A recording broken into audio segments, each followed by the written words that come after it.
Thank you for staying with us. Now, in a collaborative effort, the Joburg Theatre, Busa Creative Agency, as well as Total Energies are thrilled to unveil a special concert which commemorates the 30th anniversary of democracy in South Africa. Scheduled for tomorrow evening, this exceptional event will be held on the prestigious Mandela stage. An array of performances and artists as well will feature. For more on this, we are joined by Artistic Director, that's Lawrence Ndlovu. Mr. Ndlovu, a pleasure to have you with us in studio this evening. Firstly, tell us about the theme that inspired this Songs of Freedom, and how does it also narrate South Africa's 30 years of democracy as well? Thank you for having me. Well, we thought that we wanted to commemorate this 30th anniversary of our democracy, of our freedom. But we thought also that music is very much part of the South African story. Yeah. And if you think of anything at all that has happened in the last 30 years, there's almost a soundtrack to every single thing. Oh, yes. And so we thought music would be the best vehicle for this. And we want to trace this wonderful story, complex, sad, joyous, but also in four essential movements. Firstly, the people of this country are very much sort of theistic people. They believe quite a lot. So you will find beautiful, wonderful songs and hymns that belong to what our people believe in, and a tribute section of amazing South Africans who have really sort of brought us to this point and right through until really quite recently. And several other amazing pieces of music. But for us to be able to get Phumeza Matshikiza, who's a leading soprano of, from this country, all the way from Berlin, where she's based now, to come and be the headline musician, the headline soloist for this concert. It's absolutely phenomenal. And I think that the bulk of our people who just want to celebrate their own milestone, because this is not just, it's not a political milestone. It really is the story that belongs to all of us. And they can definitely come through to Joburg Theatre for something quite special and something quite once-off, as it were. You're quite right in describing it as a massive milestone, because when reflecting about South Africa's history, a lot can be said, a lot's been documented, but a lot's evolved as well. Why is it so important to even tell this story or narrative through such a commemorative piece like this? I think it's important for people to realize that what has happened in this country in terms of having a viable democracy, rather very successfully, almost punching above its weight, if you think about it, for a 30-year-old, is no small feat. And I know that we always think of the different sort of malaise that we have as a country. But to be able to consistently keep up democratic systems and to have a whole vibrant social life in this country, where there's the arts, which is one of our outstanding beacons in this country. We're quite an artistic country. And every other way of life that you've seen in the South African people, that we need to capture. In the perfect scenario, we would have loved to put it in a jug, you know, and sort of store it for everybody to see and look at every day. But we thought one show, about 2 hours or so, would try track the stories of ordinary South Africans. So we're not just telling the stories that are through the paradigms of the heroes and heroines, but it's the ordinary South African that's waking up every single day, taking a train, taking a taxi, and just putting their one foot in front of the other and providing for their country and being good citizens. And I think that more of us should be talking about that South African than we do, unfortunately, about all the other ones that we're not particularly very proud of. You spoke about the artists that will feature in this production. Maybe let's expand a bit more on that. For somebody who does intend on watching, or rather going to the theatre to see this production, or even those who need a bit of convincing, considering the weather that's playing out currently, what can audiences expect here? They'll expect a mass choir of 2 choirs, Veni Cantare and Johannesburg Choristers. That's about 70 voices on the stage. They'll expect some strings, of course, violins and so on. They'll expect wonderful piano pieces and band, a full band, a sextet, and so on.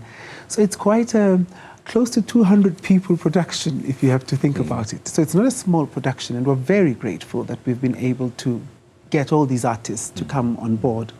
So there's almost something for everybody, if you think about it. But if you're looking for something that is quite reflective, rousing, and that is non-aligned, we're not pushing any particular agenda. We just want to tell the story of our people and get our people. We call this concert the People's Celebration.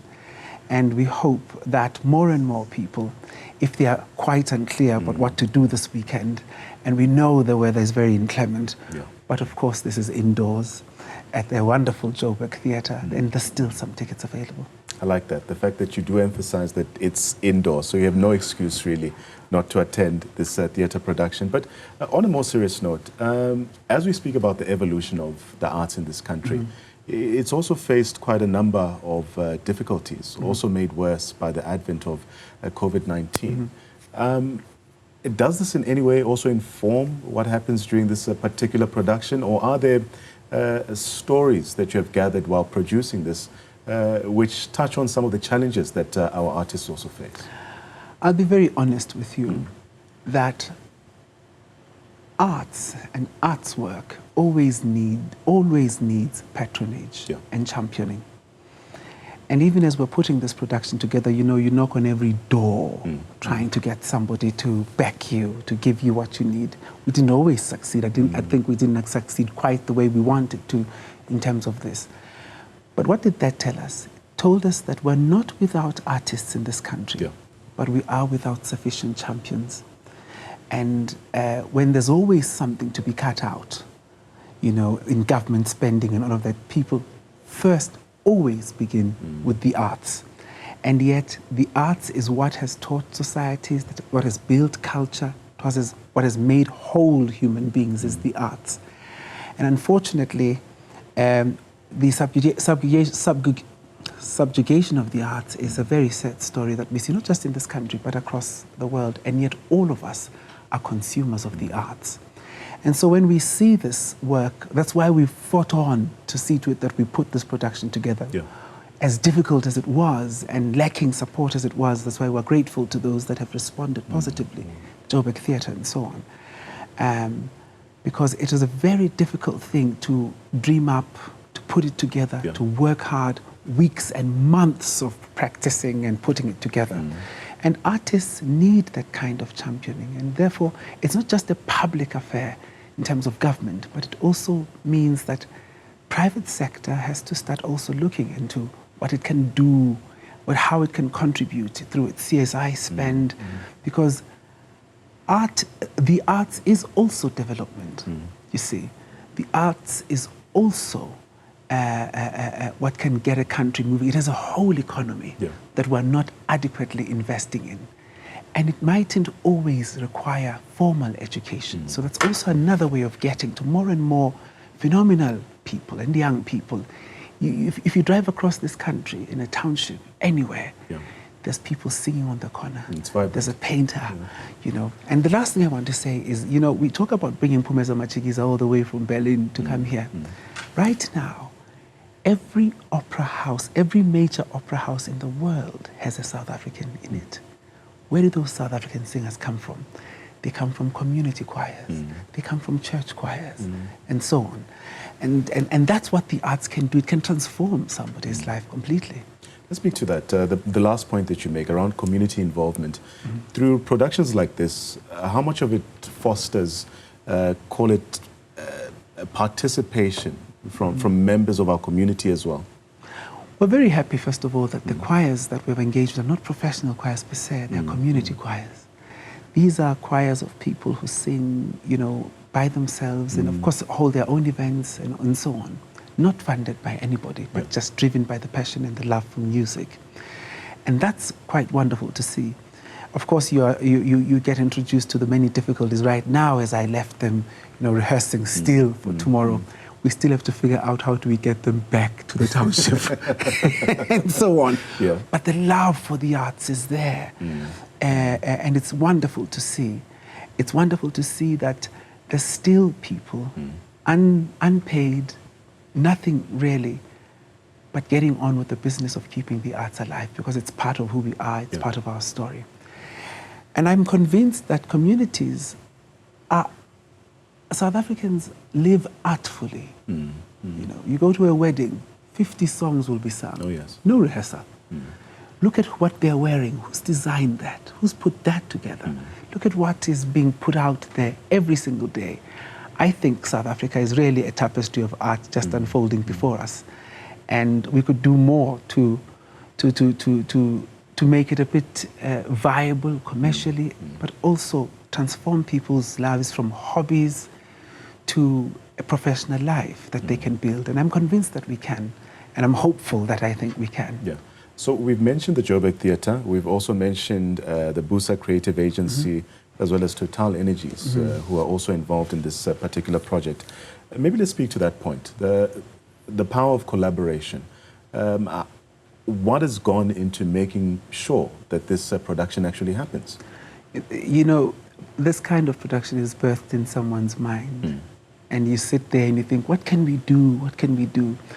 Then you quickly realize that you need people to assist you. So when we knocked on doors, you know, and Total Energies was one of them who responded positively. Torvest responded very positively, Sanctuary Mandela and so on, because we have no money. We have great ideas, we've got no money.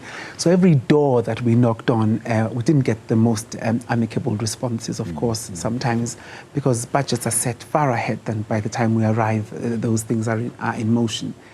But those that did respond, very few, showed us that they get what we're trying to do, and they know that all of us can stop and reflect on what we've been able to achieve in the last 30 years.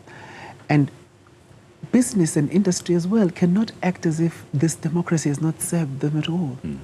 So it's not just a political exercise, but these conditions for businesses to thrive and for people to thrive were created by all of us in the hard-fought attainment of our freedom.